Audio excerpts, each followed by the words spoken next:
झनक का जीवन हमेशा संघर्षों से भरा रहा है, लेकिन आज वह जिस मोड़ पर खड़ी है, वहां से लौटने का कोई आसान रास्ता नहीं है। यह कहानी अब केवल रिश्तों की उलझन या घरेलू आंसुओं की नहीं रह गई है, बल्कि एक ऐसे खतरनाक खेल में बदल चुकी है जिसमें हर सांस के साथ मौत का साया मंडरा रहा है। अस्पताल की ठंडी दीवारों के बीच खड़ी झनक के सामने सिर्फ अपने पति ऋषि की जिंदगी नहीं, बल्कि अपनी आत्मा और अपने भविष्य का भी सवाल खड़ा है।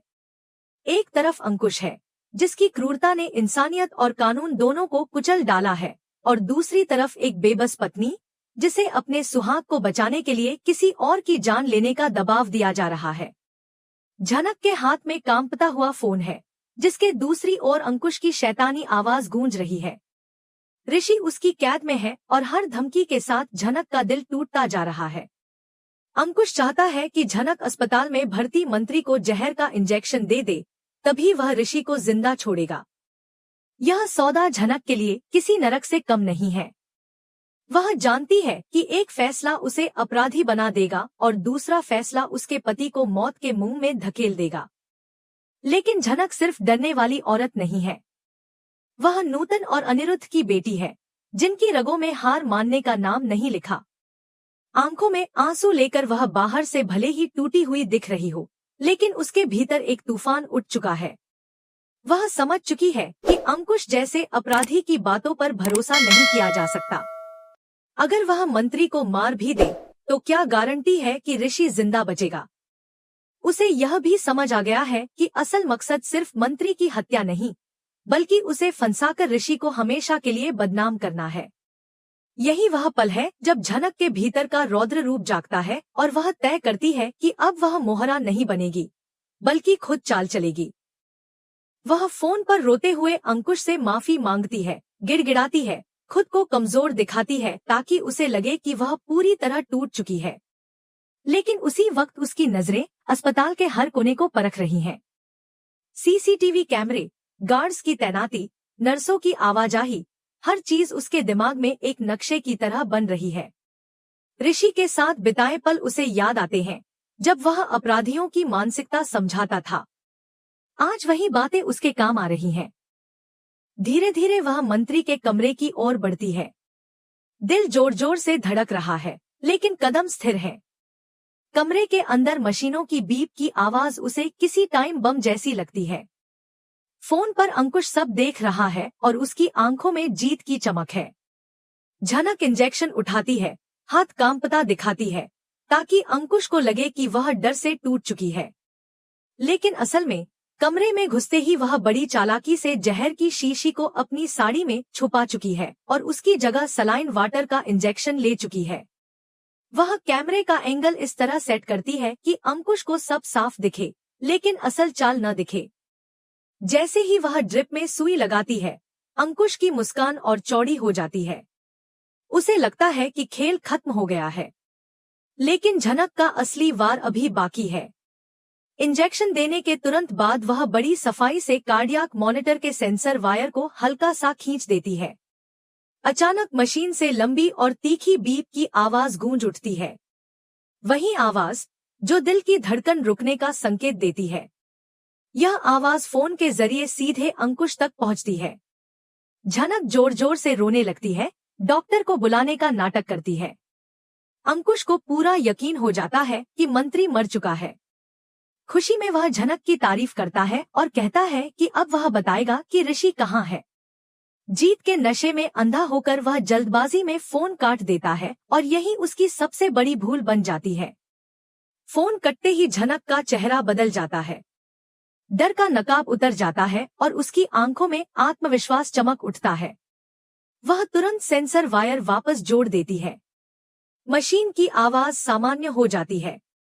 मंत्री होश में आते हैं और झनक उन्हें इशारे से शांत रहने को कहती है। डॉक्टर और नर्स दौड़ते हुए आते हैं, लेकिन झनक पूरे अधिकार के साथ उन्हें रोकती है और बताती है कि मंत्री पर बाहर से खतरा था, जिसे उसने टाल दिया है। इसके बाद वह अनिरुद्ध को बुलाकर सारी सच्चाई बताती है। अनिरुद्ध की आंखों में गर्व के साथ डर भी है, क्योंकि ऋषि अब भी अंकुश की कैद में है। लेकिन झनक जानती है कि यह सिर्फ शुरुआत है। उसने अंकुश को भ्रम में डाल दिया है, उसे यह यकीन दिला दिया है कि उसका काम हो गया है। अब अंकुश लापरवाह होगा, अपनी जीत का जश्न मनाएगा और वहीं से उसकी हार शुरू होगी।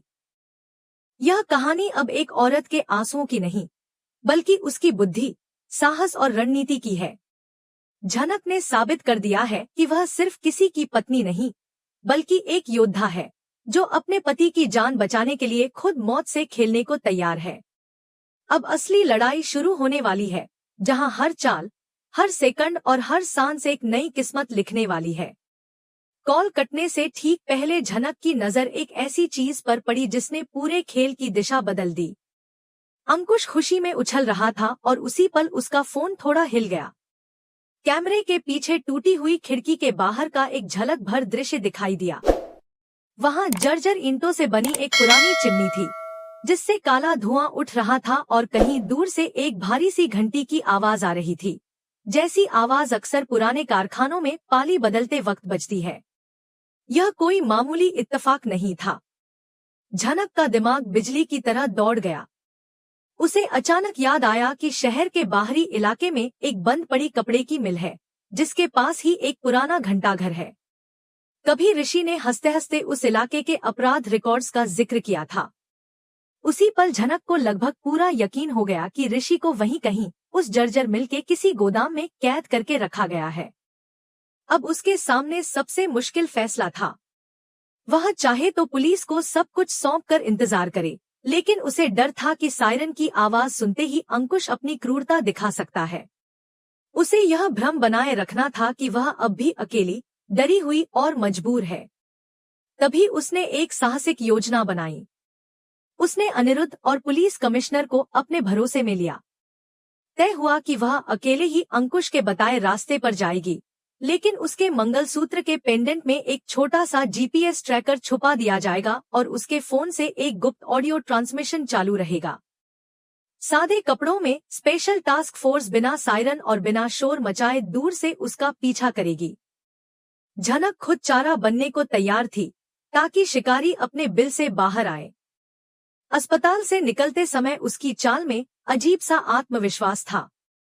उसने साड़ी का पल्लू कस लिया और दिल में एक ही बात दोहराई कि वह आज ऋषि को हर हाल में वापस लेकर आएगी। तभी फोन फिर बजा। अंकुश ने उसे पुराने पुल के नीचे बुलाया। झनक समझ गई कि यह सिर्फ एक पड़ाव है। उसने बेहद डरती हुई आवाज में कहा कि उसने मंत्री को मार दिया है और अब बस अपने पति को वापस चाहती है। अंकुश ने धमकी दी कि अगर पुलिस को खबर की तो वह ऋषि की लाश दे देगा। झनक मन ही मन मुस्कुरा दी, क्योंकि जाल पूरी तरह बिछ चुका था। कुछ देर बाद वह उस वीरान इलाके में पहुंच गई जहां पुरानी मिल खड़ी थी। चारों तरफ सन्नाटा था, जंग लगे फाटक, टूटी खिड़कियां और धूल से भरी हवा। अंदर कहीं एक गोदाम में ऋषि कुर्सी से बंधा हुआ था। शरीर पर चोटों के निशान थे, लेकिन आंखों में हार नहीं थी। वह बार बार अंकुश से कह रहा था कि तुम नहीं जानते तुम किससे खेल रहे हो। मेरी पत्नी साधारण नहीं है। झनक जब मुख्य द्वार पर पहुंची तो गुंडों ने उसे घेर लिया। कोई और होता तो डर से कांप जाता, लेकिन झनक की नजरें हर कोना टटोल रही थी। वह समझ चुकी थी कि यह उसकी जिंदगी की सबसे बड़ी परीक्षा है। उसे अंदर ले जाया गया। अंकुश उसे देखकर हंसने लगा, अपनी जीत का मजाक उड़ाने लगा और डींगे मारने लगा कि कैसे उसने एक एसपी की पत्नी से मंत्री का मर्डर करवा दिया।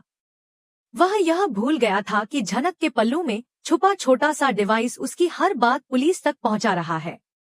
वह अपनी योजना बखान करता गया, यह सोचकर कि यहाँ सुनने वाला कोई नहीं है। तभी उसने बंदूक उठाई और ऋषि की ओर बढ़ा।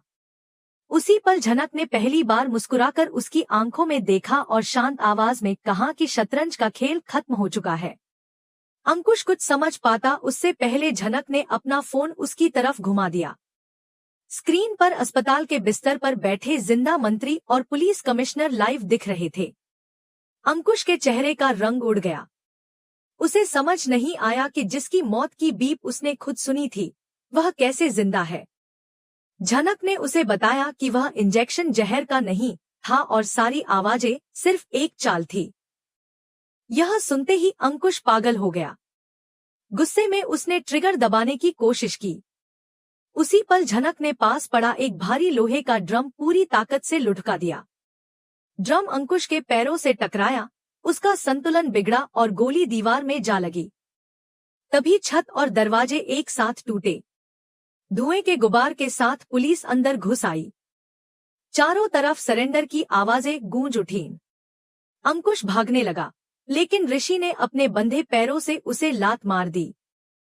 झनक ने बिना देर किए पास पड़ी जंजीर उठाकर उसके हाथ पर दे मारी और बंदूक दूर जा गिरी। कुछ ही पलों में पुलिस ने उसे हथकड़ियों में जकड़ लिया। धुआं छंटा तो गोदाम में सिर्फ झनक और ऋषि बचे थे। झनक दौड़कर उसके पास पहुंची और रस्सियां खोलते ही दोनों एक दूसरे से लिपट गए। यह मिलन किसी प्रेम कहानी जैसा नहीं, बल्कि दो योद्धाओं का मिलन था। ऋषि की आंखों में आंसू थे और आवाज कांप रही थी। उसने कहा कि आज उसे अपनी पत्नी पर सबसे ज्यादा गर्व है। झनक अब तक जो पत्थर बनी हुई थी, वह फूट फूट कर रो पड़ी। अगले दिन पूरा शहर झनक की बहादुरी के किस्से सुना रहा था। मंत्री ने खुद सामने आकर कहा कि उसकी जान झनक ने बचाई। जो लोग कल तक उस पर शक कर रहे थे, आज उसकी तारीफ कर रहे थे। लेकिन असली लड़ाई अब घर के अंदर शुरू होने वाली थी। ऋषि ने तय कर लिया था कि वह अपने घर के भीतर छुपे दुश्मनों को भी बेनकाब करेगा। झनक का यह रूप अब सबके लिए एक ऐलान था कि वह अब सिर्फ सहने वाली नहीं, बल्कि जवाब देने वाली बन चुकी है। यह ट्रैक उस शो के इतिहास का सबसे दमदार मोड़ बन गया, जहां एक औरत ने अपने फैसलों से मौत को भी हरा दिया। उसने साबित कर दिया कि जब बात अपने सुहाग की हो, तो वह किसी भी यमराज से टकराने की ताकत रखती है।